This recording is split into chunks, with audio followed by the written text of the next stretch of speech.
okuva ku ntandikwa y'ebintu the beginning abawala abato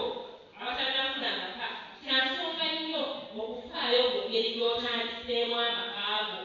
ogatandikidde wa ogatandikidde ku biiki omusajja tannatuuka namumakadde tannatuuka kale wasenga naye ng'olwedda amaka mugakoze eki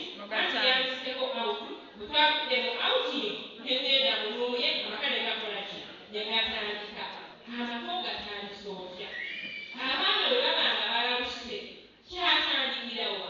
gwali mulimu ne gukumalawo neweesanga ng'ekiseera byonna byonobibala ku mulimu obudde bw'abaana ne bukubula olina osooka n'ozuula entandikwa y'ekizibu ng'omuntu omukulu bw'otuula n'osiriikirira ebirowoozo bikola ki bikomawo ekirala beera ng'osobola okukkiriza nti embeera eri esobola okukola ki esobola okubaawo kubanga ensi yakiki yakibi naye abantu abamu ayinza okugamba lwaki nze abantu babuuza lwaki kakati oba sigwe kineeraani tuleme kubuuza bibuuzo bitali bituufu awo bye tuyita right questions or proper questions tobuuza lwaki naye buuza what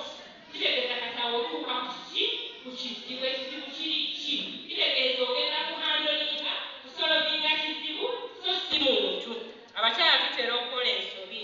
n'otunuulira omusajja nga bw'otunuulidde omusajja ono amazeeko emirembe taleeta nkulaakulana buuza ekizibu kiri kiki naye ng'ogamba nti otunuulire omuntu awo nga bikulemye ajja atandika okugamba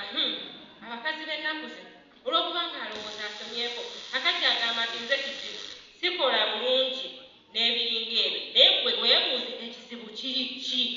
waliwo kyensobola okukikolako awo n'olyoka ogenda mu maaso n'ekirala bakyala tukkirize